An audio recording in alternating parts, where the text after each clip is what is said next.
देख मटूरी करेंट मारेला, देख मटूरी करेंट मारेला, छुआ मटूरी सासा करेला, छुआ मटूरी सासा करेला।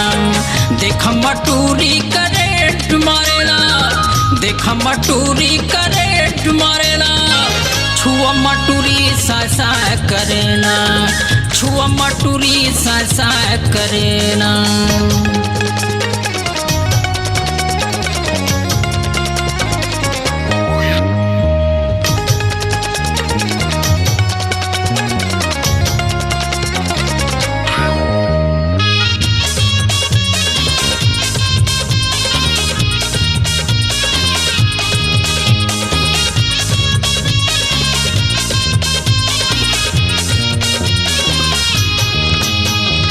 ऊपर आगे ये खरजवानी गली गली में छराए, बोली बड़ बुरा ठिल हवे मिर्चा सही जलाए।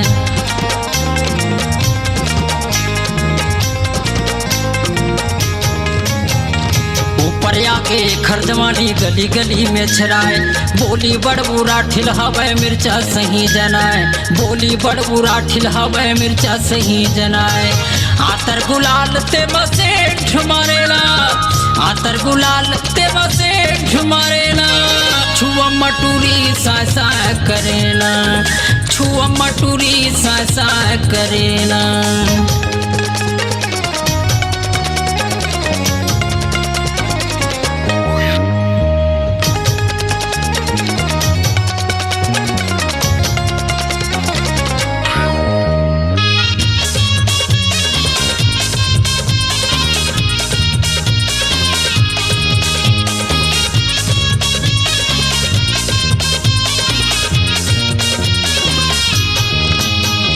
मनमौजी करत रही थे कोनो नहीं डराए, खार खार में चरत रही थे जैसे सड़वा ढिलाए।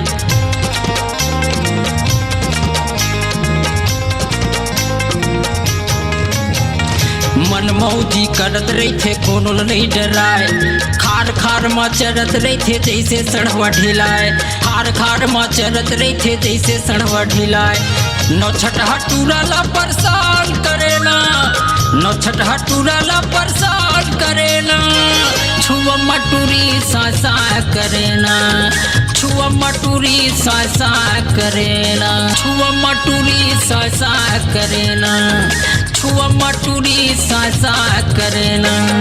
देख मटूरी करेंट मारेला, देख मटूरी करेंट मारेला, छुआ मटूरी सासा करेला, छुआ मटूरी सासा करेला, छुआ मटूरी सासा करेला।